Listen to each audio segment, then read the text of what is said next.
Hi, my name is Shamila Hussain. I'm a visual artist and teacher in art at Batley Girls High School.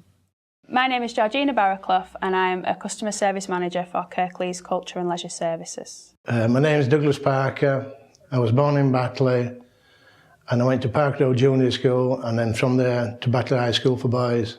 Hello, I'm Ian Brannan. I'm the head of presentation at Real Radio in Yorkshire. I attended Staincliffe Junior School and also Batley Boys High School. I'm Councillor Margaret Bates and I represent the ward of Liversedge and Gummersall.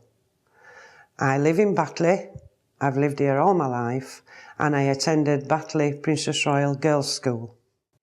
Well, my name's Malcolm Haig, and I was Batley born, and I went to Park Road School in the centre of Batley, and then later to Batley Grammar School. I'm Gary Brannan. I'm an archivist at West Yorkshire Archive Service in Wakefield, and the schools I attended in Batley were Manor Fields when I was very little, Staincliffe Junior Infants when I was slightly less little, and Batley High School for Boys when I was getting a lot bigger. My name is Imtiaz Patel. I'm a local dentist. My schooling started at Warwick Road Junior School. From there I moved to Hurstmire Junior School, and from there I went to Batley Grammar School where I did my sixth form as well. My name's Leslie Hewitson. I'm a Superintendent Registrar, Registration Manager for Kirklees Council, and I used to attend Carlinau Junior and Infant School and Princess Royal Secondary Girls' School. I'm Ibrahim Dokrat. I'm the Regional Skills Development Director at the Learning and Skills Council. Schools that I attended in order, Field Lane Infant School, Park Road School, and then Batley Boys High School. I attended Brown Hill St Saviour's Junior and Infant School. So then I went to Batley Grammar School, and I'm afraid I was a bit of an idiot there. My memories of school weren't brilliant, I have to say. My memories of Carlinau School is that it was just a lovely place to be. Everybody was friendly. I don't remember there ever being any bullying or anything like that. I played truant quite a while in the early years. Cross country in fog. Things like PE, German I never really got into. I cried when I didn't pass my 11 plus. Music lessons I dreaded. And only booked my ideas up when it was absolutely necessary to get a good exam result so I could stay on for a further year. The one that really stands out is Miss Pearson. She was our maths and science teacher. My art teacher really inspired me and pushed me to carry forward a career in art. Mr. Wood, the man from the chemistry department. There's a whole list of teachers, but two or three that definitely come into mind was Dr. Marsden, who taught me chemistry. Now, not only was he the man from the chemistry department, but he was also the man from the hospital radio department. And Mr. Turnbull, who was my biology teacher for the full 7 years I was there. And he had a lunchtime club. We did a show once every month, and that's really how I got involved in broadcasting. And she was very strict, and we daren't talk, smile or anything, although one day we did smile when she got very cross with the class in lunchtime and her top set of teeth fell out into the gravy. As a child, my aspirations were to be a lady wrestler. Like everyone else, I wanted to be an astronaut. As a youngster, I really wanted to be a doctor. Then I wanted to be a fireman. Until I figured out that I was quite scared of blood. Then a train driver, and then a train driving fireman astronaut. So I had to change tack a little bit on that one. So I used to encourage my dad to get on his knees, try and beat him into submission. I don't think I really knew what I wanted to do for a career after that. But as things went along, I started to come towards wanting to pass things on to people. Yeah, I thought that would be the life for me. My role model in my life has been my father. My mum and my dad. And I really did look up to the rugby league players at that time. My dad was a great guy. Who was a down-to-earth Yorkshireman and was born at a time when education wasn't very good. Being on stage, singing, acting, reciting Yorkshire dialect poems and so on. However, he did read avidly and he was self-taught and he was very knowledgeable. And my mum was very, very practical. She could move mountains if she saw something she really wanted to do or achieve. I have faced a few difficulties. I mean, nothing earth-shattering.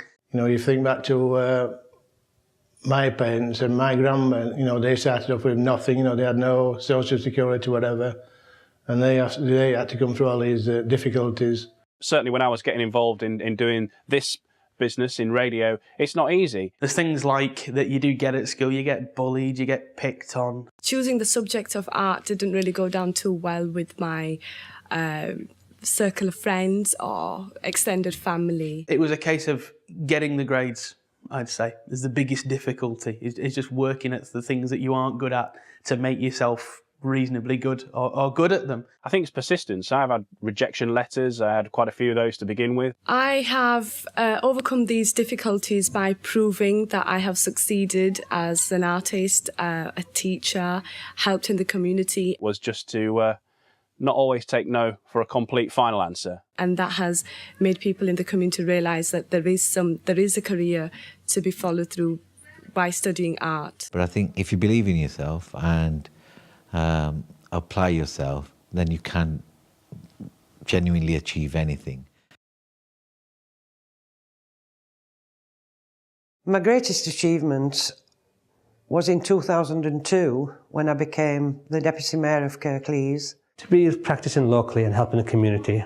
My greatest achievement is the fact that I'm now a Superintendent Registrar. And in 2003, I became Mayor of Kirklees. Got honoured with an MBE by the Queen.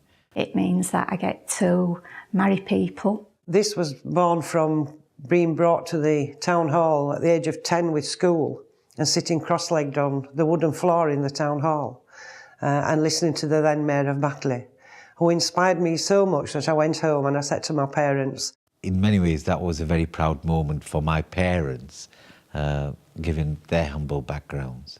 I've met the Mayor and one day I want to be the Mayor, which was laughed off as a childish fantasy because obviously in those days there were no female mayors, they were all male.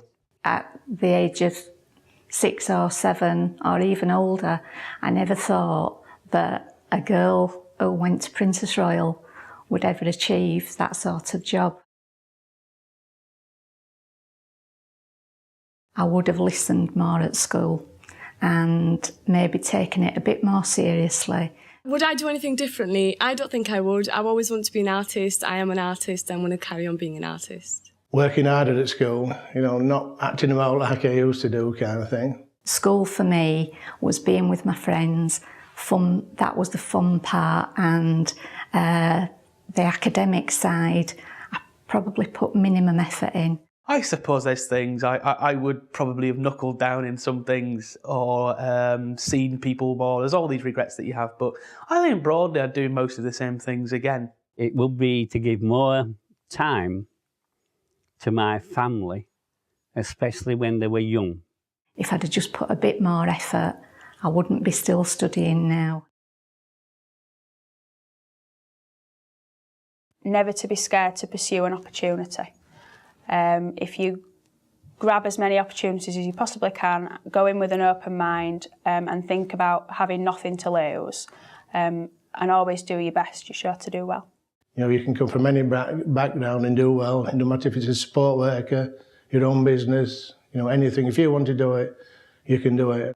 If there's something you really want to do, just do it. Just go for it, because it might seem really unlikely at the start, but if you just keep going, it might just happen.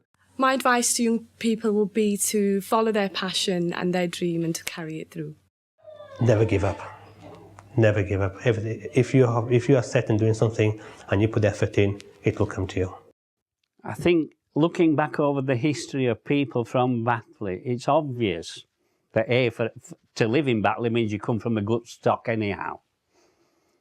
And if you can keep an open mind over what you would like to do and show the determination that goes with it, anything is possible.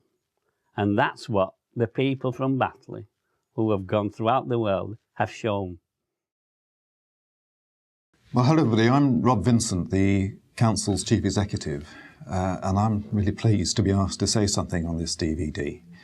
And that's because aspirations are just so important to the future, not just of each individual child, but to the whole community. And we've got to do everything we can to capture and nurture those aspirations. If you think about it,